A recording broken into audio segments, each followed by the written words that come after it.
I was 30 minutes away from closing a $65 million deal when my boss's son fired me. Not for incompetence, not for misconduct, because his Instagram girlfriend needed my job. Here's the thing they didn't know. Those clients weren't just numbers on a spreadsheet. They were relationships I'd built over 24 years, and they were about to find out what happens when you put a social media expert in charge of complex corporate law.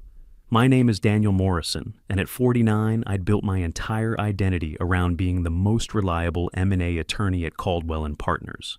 That Friday afternoon started like any other. Coffee at 6:30, desk by 7, reviewing the TechFlow Industries acquisition documents for what had to be the 40th time, $65 million. Not our biggest deal, but significant enough that I'd personally shepherded it through 7 months of negotiations. You know what kills me? Just 2 days earlier, I'd been having lunch with Patricia Wells at the Union League Club about this exact deal. We'd been sitting in the main dining room, and she'd mentioned how much her board appreciated having someone they could trust with their most complex transactions. Dan, you know how many lawyers I've worked with over the years, she'd said, cutting into her salmon. Most of them treat us like a transaction number. You actually understand our business. That conversation felt like a lifetime ago now. Staring at the email notification that popped up at 4:15 p.m., not from my direct supervisor, Tony, who was in depositions all week, from Bryce Caldwell. Please come to my office immediately. Look, I knew this was coming.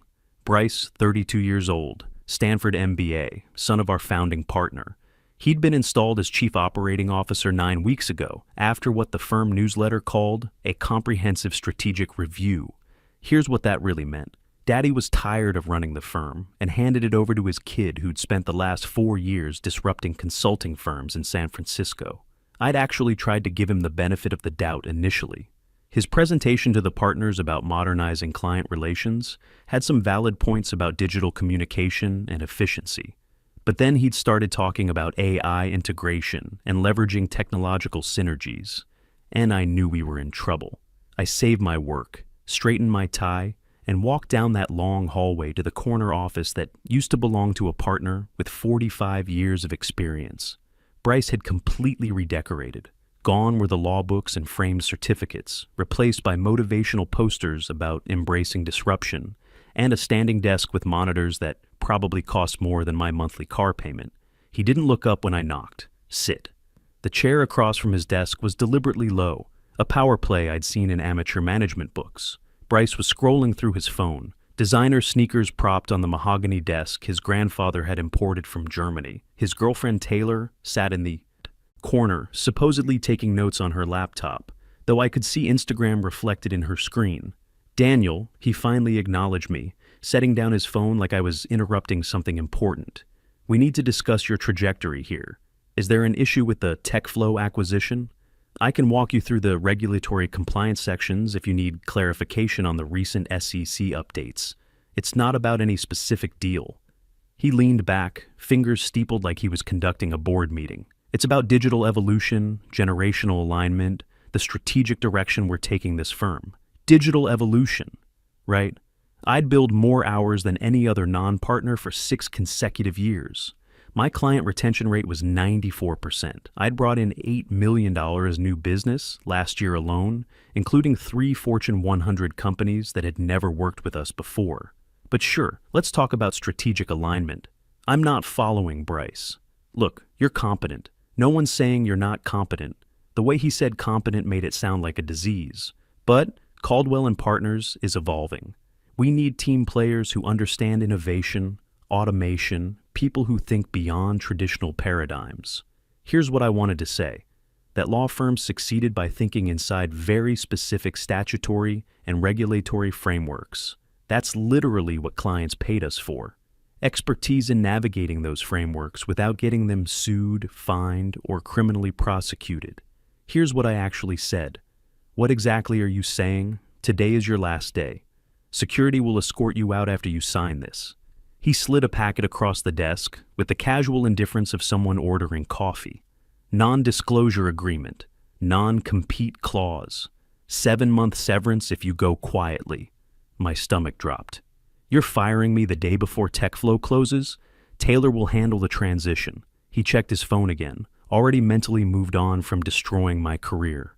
Taylor, his girlfriend from the wellness industry, who'd started 7 weeks ago as a client experience strategist. Last week, I'd overheard her asking our paralegal what due diligence meant. The woman had a marketing degree and a certificate in social media optimization. Taylor isn't licensed to practice law. She can't legally handle client transactions or provide legal advice. That's no longer your concern.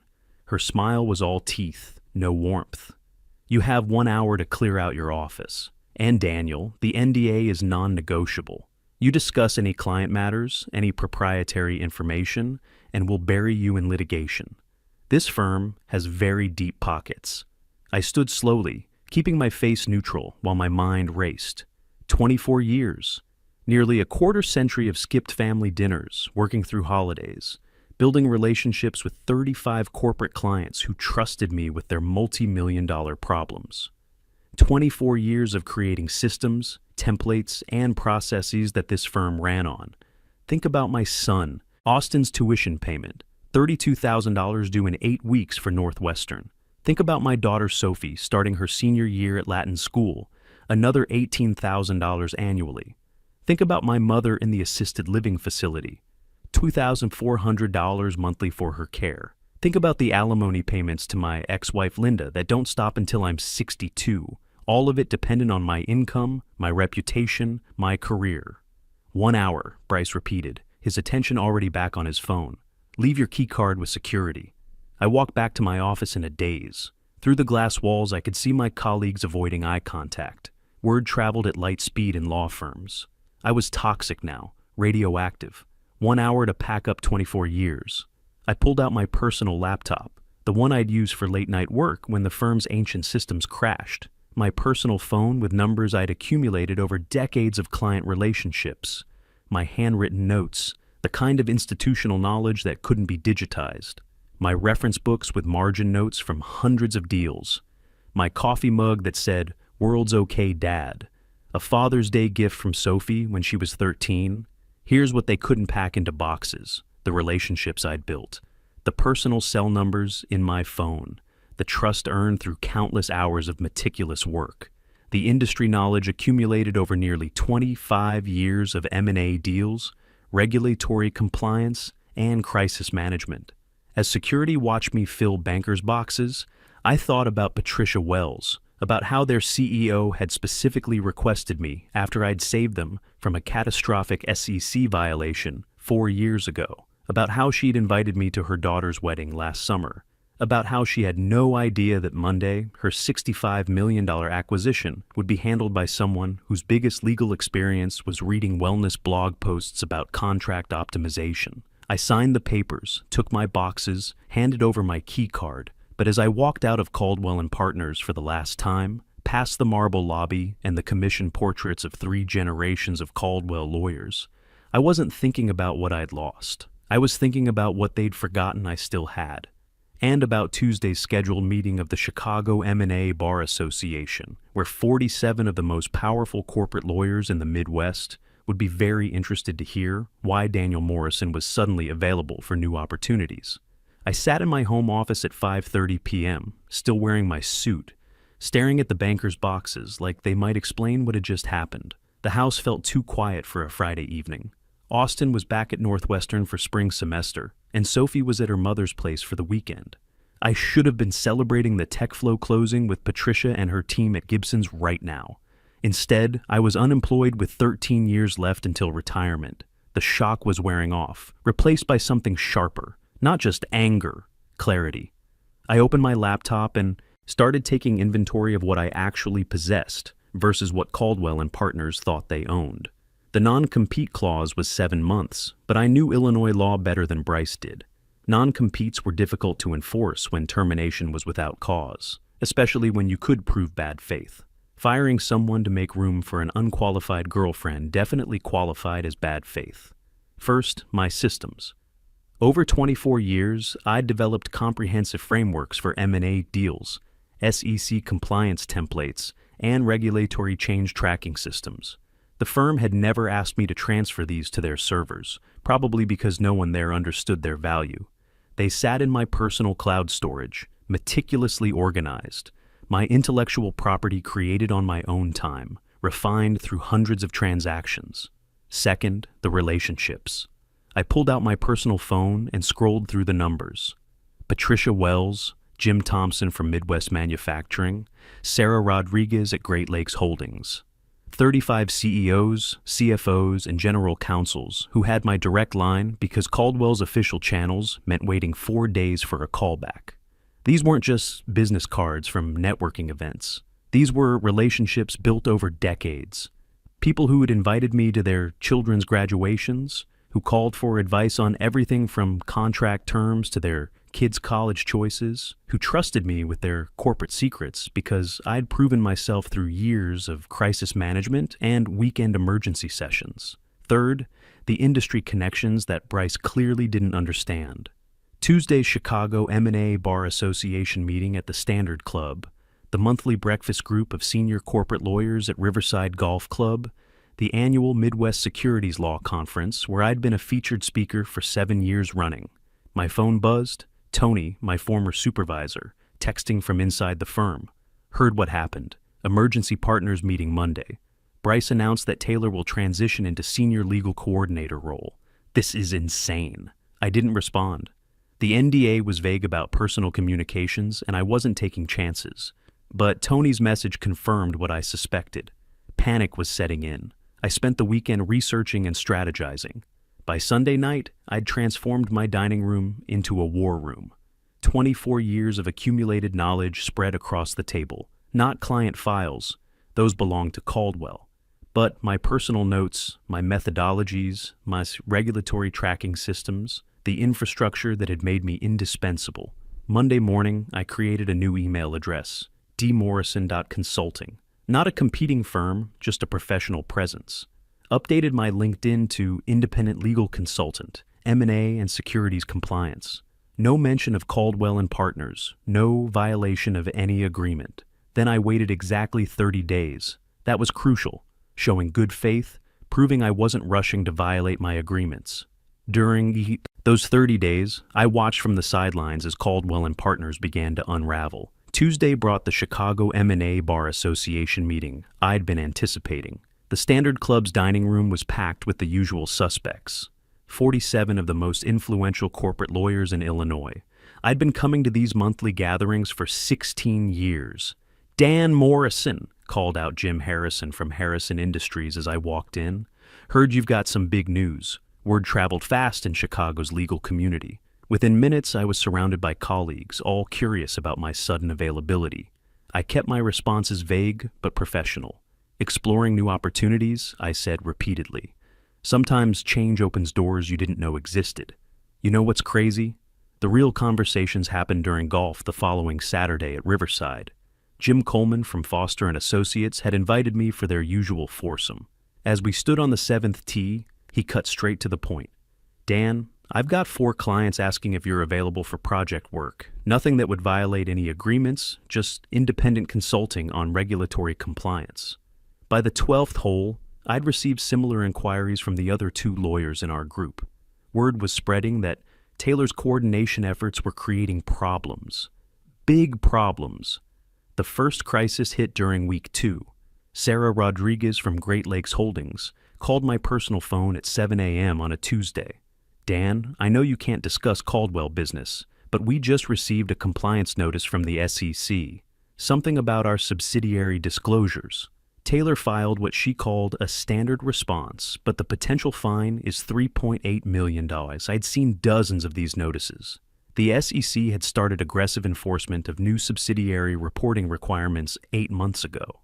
Companies had 45 days to remediate or face escalating penalties. Sarah, I can't provide legal advice without proper representation, but as a friend, I'd suggest you get specialized securities counsel to review that notice immediately. Can you recommend someone? Send me the notice. No charge for a friend to take a look and point you in the right direction. The document arrived within minutes. One glance told me everything. Great Lakes subsidiary reporting wasn't compliant with the new federal standards. Taylor had filed a boilerplate response completely missing the technical compliance requirements. They had 9 days left to fix a problem that would take 20 days minimum to resolve properly. Sarah, you need emergency securities counsel today. This isn't routine paperwork. You're looking at potential criminal violations if this isn't handled correctly. Look, I've been doing this for 24 years. I know the difference between a minor filing issue and a company-killing regulatory nightmare. This was the latter. By Thursday of week 3, I'd received similar calls from 9 other clients. Each crisis followed the same pattern: complex regulatory issues, Taylor's incompetent responses, millions in potential exposure. Here's the thing. These weren't accidents. Taylor genuinely believed that AI software could handle SEC compliance. She'd actually told one client that their environmental disclosure templates were legacy thinking that needed digital optimization. Week 4 brought the call I'd been expecting. Patricia Wells, her voice tight with controlled fury. Dan, the TechFlow acquisition closed, but there's a critical regulatory disclosure issue. Taylor missed a new FTC requirement that went into effect last month. We're looking at an $18 million liability that should have been identified during due diligence. Our board is demanding answers. The regulatory disclosure, a new FTC requirement that had gone into effect 4 months ago. I'd flagged it in my personal deal notes, but those notes were in my files, not Caldwell's system. Patricia, I can't discuss specifics about your transaction, but after my 30-day restriction period ends next week, I'd be happy to review your situation as an independent consultant. Would Foster & Associates be interested in representing us on this matter? Foster & Associates, the boutique firm that handled sophisticated corporate work with a fraction of Caldwell's overhead. Jim Foster had been trying to recruit me for years, usually over drinks at the Chicago Athletic Association downtown. I think they might be very interested in discussing your needs. The 30-day mark hit on a Friday. That afternoon, I called Jim Foster, Dan Morrison. I've been wondering when you'd call, interested in discussing some potential opportunities.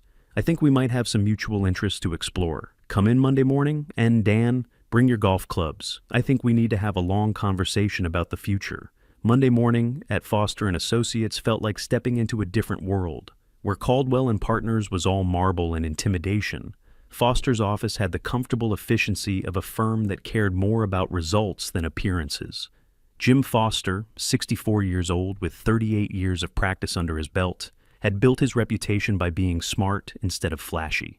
Dan Morrison, he said, standing up from behind a desk that actually looked used. I've been wondering when you'd finally leave that circus. I didn't exactly leave voluntarily. Bryce Caldwell called me last week, Jim said, his tone dry. Warned me about a former employee who might try to violate his non-compete. Suggested that any firm that helped you would face litigation. My stomach tightened. And your response? I told him Foster & Associates doesn't respond well to threats, especially hollow ones from children playing dress-up in daddy's suits. Over the next hour, Jim laid out his proposal, senior counsel position, not partner initially. That kept me clear of any non-compete issues. 65-35 split in my favor. Full malpractice coverage and litigation support when Caldwell inevitably came after me. The thing is, Dan, I've been getting calls. Patricia Wells, Jim Thompson, others. They're not happy with the service they're getting, but they're also scared. Nobody wants to be the first to jump ship and face Bryce's litigation threats. So, what are you suggesting? That we make jumping ship feel less like jumping and more like boarding a luxury yacht. That afternoon, I found myself at Riverside Golf Club, not for golf, but for what Jim called strategic coffee meetings. The plan was simple. Let word spread naturally through Chicago's business community that Foster & Associates was expanding their M&A practice. By Wednesday, the crisis calls were coming in faster than I could handle them properly. Sarah Rodriguez called with an emergency. The SEC had escalated their penalty to $7.2 million after Taylor filed another inadequate response. Sarah, I can't represent you while I'm still bound by agreements, but I know someone who can help immediately. Can you work with them on this? As of next Monday, yes. Thursday brought the call I'd been expecting, but dreading. Charles Caldwell himself. Daniel? The voice was older than I remembered, strained in a way that made me think he'd been getting similar calls all week. We need to talk. Mr. Caldwell, how can I help you? You know exactly how. My firm is hemorrhaging clients. 23 companies have terminated our representation in 3 weeks. This has to stop. You know what kills me? He actually sounded surprised. Sir, those companies made their own decisions about legal representation. I haven't solicited anyone. Don't insult my intelligence. This is coordinated. This is revenge. I thought about Bryce and his standing desk setup, about Taylor playing on Instagram while deals collapsed, about 24 years of loyalty repaid with humiliation. Mr. Caldwell, this is consequences. Your son replaced me with someone who thinks SEC compliance is automated software. A long pause. When he spoke again, his voice was smaller. I'll handle Bryce. Come back. Name your terms, full partnership, your own division, whatever you want. It's too late for that. It's never too late. I built this firm from nothing. I won't watch it die because of my son's mistakes. You know what? For a moment, I almost felt sorry for him. Charles had built something impressive over 48 years since founding the firm in 1976, but he'd also made the choice to step away and leave it in incompetent hands. I don't want anything from you, Mr. Caldwell. I just want to practice law competently for clients who deserve better than what they've been getting. By Friday afternoon, Jim was grinning like a man who just won the lottery. 28 companies have either terminated Caldwell or requested proposals from us. 28 out of what? 35 total clients, something like that. Dan, I've been practicing law for 38 years. I've never seen anything like this. It's not just that they're leaving Caldwell. They're specifically asking for you by name. The call that ended, everything came on a Tuesday morning, 12 weeks after Bryce had fired me. I was in my new Foster & Associates office, a corner space with actual windows and room for my law books, when my assistant knocked. Mr. Morrison, Channel 7 wants a comment. Caldwell and Partners just filed for Chapter 11 bankruptcy protection. I turned on the conference room TV. The anchor was mid-sentence. Confirmed that the 48-year-old law firm has filed for emergency reorganization after losing approximately 80% of their Fortune 500 client base over the past 3 months. The firm's rapid decline is attributed to what sources describe as catastrophic management decisions by recently installed leadership. The screen showed Bryce Caldwell outside the federal courthouse, flanked by lawyers from crisis management specialists. He looked nothing like the confident MBA who'd fired me 12 weeks ago. The designer clothes were gone, replaced by a conservative suit that seemed borrowed. Dark circles under his eyes told the story of someone who hadn't slept properly in weeks. Here's the thing. For a moment, I almost felt sorry for him. He was still just 32 years old, thrust into a position he'd never been prepared for, surrounded by advisors who were either incompetent or afraid to tell him the truth. No comment, he repeated to reporters, but one journalist persisted. Mr. Caldwell, is it true that unlicensed staff were handling multi-million-dollar transactions? How do you respond to malpractice claims from 19 different companies? Bryce made the critical mistake of stopping, of trying to defend decisions that were indefensible. This is a coordinated attack orchestrated by competitors. Who? Are you referring to Daniel Morrison, the attorney your firm terminated 12 weeks ago? Another reporter interrupted. Sources indicate Mr. Morrison was responsible for maintaining relationships with most of the clients who have since departed. Can you comment on the circumstances of his termination? Bryce's composure finally cracked. We made strategic decisions about the future direction of the firm. Sometimes that requires difficult personnel choices. The camera zoomed in as he essentially confirmed on live television that my firing had been a strategic decision rather than performance-related, potentially undermining any remaining legal claims they might have had against me. Jim Foster appeared in my doorway, shaking his head. He just made his lawyers' jobs 10 times harder. It's painful to watch, I said. And it was, not because I felt vindicated, but because watching a half-century institution collapse was genuinely tragic, regardless of who caused it. 6 months later, I stood in my permanent corner office at Foster & Associates. I'd made partner after successfully transitioning 28 former Caldwell clients to our firm. Tony was across the hall as a senior associate, handling regulatory compliance with his usual methodical precision. My phone buzzed with a text from Austin. Dad, made. Dean's List again. Thanks for showing me that setbacks can become comebacks. Another from Patricia Wells. Dan, the board approved our nomination of Foster & Associates for Law Firm of the Year from Chicago Business. Well deserved. Even one from my mother's care coordinator. Mr. Morrison, your mother wanted me to tell you she's proud of how you handled your career transition with such grace. I sat back in my chair, looking out over Chicago's skyline. The Caldwell building was now occupied by a tech startup, ironic given that they had once claimed to be innovating the legal profession. Look, Bryce Caldwell had taught me the most important lesson of my legal career. Competence and relationships matter more than automation and disruption. When someone shows you who they really are through their actions, believe them. At 49, I wasn't just surviving my mid-career crisis. I was thriving because of the way I'd handled it. The golf games with clients at Riverside continued. The monthly M&A Bar Association meetings at the Standard Club remained productive. The relationships built over 24 years had proven more durable than any single firm's letterhead. That's what practicing law was really about. Not revenge or destruction, but competence, relationships, and protecting what matters. Sometimes that meant letting the incompetent destroy themselves while you focused on building something better. Even when building that better future meant watching a 48-year-old institution collapse because someone confused change with improvement and disruption with progress.